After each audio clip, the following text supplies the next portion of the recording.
There's so much AI artists on Spotify. 6 of the top 50 trending songs on Spotify were AI generated. Sienna Rose, she seems cool. Oh look, 4 million monthly listeners. 7 million tracks are being made every single day. Over 100,000 songs are being uploaded to streaming services every single day. I've worked in the music industry my whole career, and I wanted to make this video because I feel like unless you're working in music, you don't realize how intensely AI is ravaging our industry.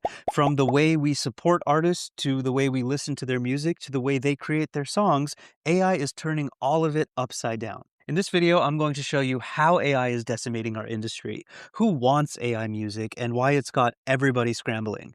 And as always, I'm going to be painting while I do it. So there are actually two different AI music problems happening right now. One is annoying to deal with, and the other is existentially threatening. So let's start with the easier one that's just kind of annoying, AI fraud. Watch this. I came in with my ex like Selena. Cool Drake song, right? Except that's not actually Drake, it's a guy called Ghostwriter, and he wrote that song and recorded himself rapping it, and then he uploaded his voice to an AI voice generator to make himself sound like Drake. Now, this is fraud, plain and simple. You can't just steal another artist's voice, and there are laws that protect against that, which makes it, in theory, very easy to enforce. So this kind of thing is happening all the time, but it's actually pretty easy to detect. Streaming services know how music gets onto their platform, and if a Drake song gets uploaded through a random tiny distributor in, say, Indonesia, it's probably not a real Drake song. If it was, it would have come through his label. So for a while, a large part of my job was actually figuring out how to play whack-a-mole with these AI fraud songs. So what happens is people will make these songs and then Spotify can catch that they're fraudulent, which is what happened with this Ghostwriter song. But then the people who made them just re-upload them through another distributor, and maybe they change the name a little bit, adjust the metadata, and so it's just this endless game of whack-a-mole. The reality is, fraudulent music that's created with AI is just something we're going to have to deal with. So using AI to create fraudulent content is actually the easy problem. The bigger problem is the amount of AI-generated songs hitting streaming services, and that brings me to the second and more existential challenge that AI is posing to the music industry. The flood. 7 million tracks are being made every single day on Suno. That's 210 million tracks a month, the billions of tracks that are being produced. 44% of daily uploads are fully AI-generated content. 75,000 AI songs being uploaded daily. Oliver Schusser, the head of Apple Music, told me that a third of monthly uploads for them are fully AI-generated at this point. See, the people who are making the most money off of AI music right now are not musicians. They're people who are flooding the market with low-quality AI slop songs. And that's the problem that's keeping the music industry up at night. Almost all of the AI-generated music out there right now comes from two companies, Suno and Udio. Both do the exact same thing. You type a prompt into a text box, and seconds later, out comes a fully produced song. It is genuinely impressive technology, and it's why these companies have exploded in popularity. But that's also why they're at the center of the biggest fight that the music industry has seen in decades. See, an AI model can't write music until it first learns what music sounds like. So according to lawsuits by major labels, Suno trained its models on tens of millions of copyrighted songs without permission. And once those AI-generated songs start hitting Spotify, they begin competing with real artists for the exact same money. So why can't people just ignore the AI music out there? I mean, how does this really hurt artists? Well, to answer that, you have to understand how Spotify pays artists. Imagine this bowl is Spotify, okay? Now this is your money. This is your subscription, and this is ads that you listen to when you're listening to podcasts. Now, Spotify gets all that money. They keep about 30% of it. The other 70% gets paid out to all of the streams on platform based on how many streams they get. If this is money for real people, then Spotify pays that. And if this is money for AI music, then Spotify pays that. And all of a sudden, the amount of money that real people get is less than it used to be because AI music is getting that money. Feel like I shouldn't have used such a big bowl. The important thing to take away from that is the more AI music is on Spotify, the smaller slice of the pie that real artists get. So more streams going to AI music means less money going to human music. So yeah, now you can see why record labels are kind of freaking out. Now, at this point, you might be wondering, who wants this? Like, who wants AI music to be a thing? Why does it even exist? If you search that question on LinkedIn, you'll find a bunch of corporate schmucks posturing their takes on that answer. And lucky for you, I have dug through all those takes and I've synthesized them here.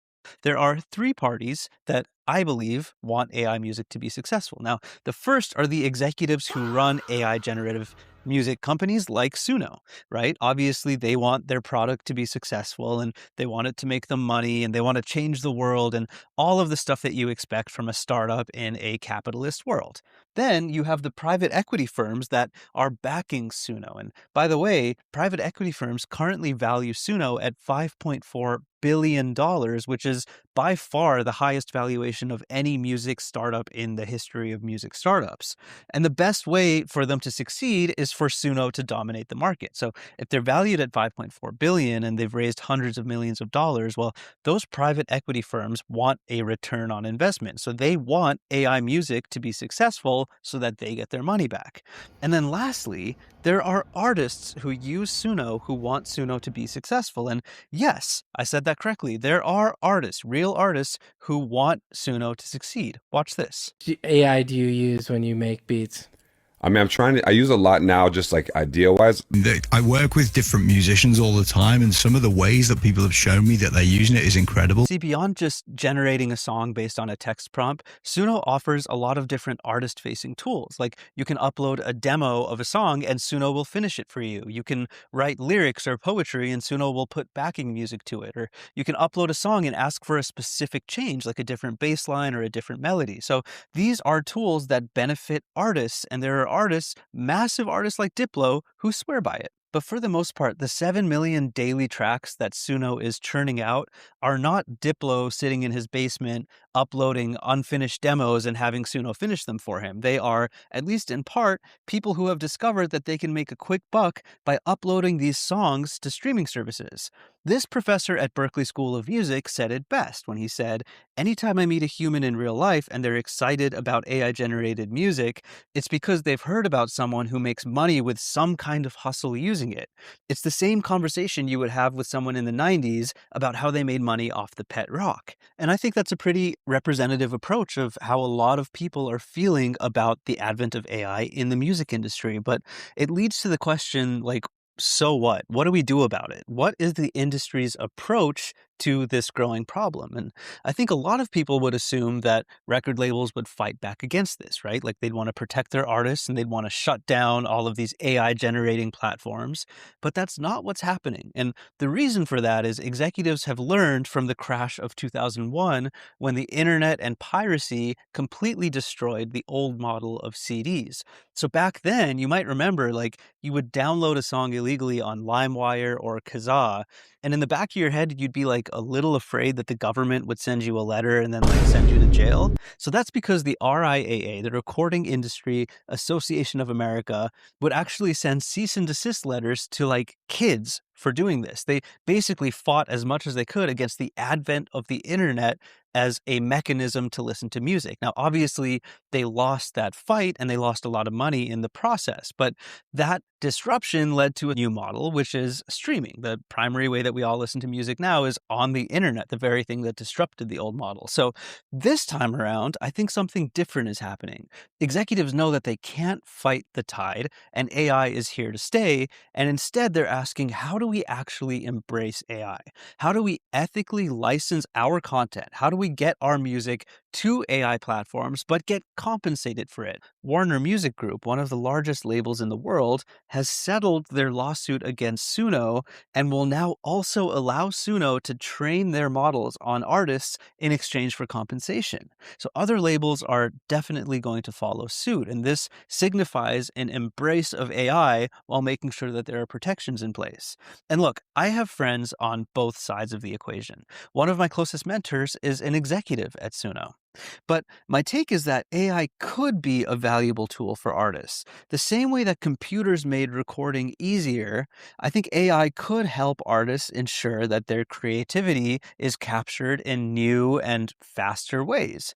But all of that potential is being overshadowed right now by the way that AI music has entered the market through this rampant fraud and flood. The most common opinion I hear among artists and industry professionals is without a doubt that Suno's move fast and break things approach, the sort of approach of stealing songs and taking unlicensed music and then training their model, has completely tainted the concept of AI music. In an industry that should be grassroots, I think the fact that a private equity-backed multi-billion-dollar startup is aggressively ripping money away from real artists is just the most problematic way to enter a creative field. But the truth is, even the most seasoned executive has no idea what the future holds. We're just going to have to wait and see what it looks like. In the meantime, thank you for watching, and I hope you'll tune in again.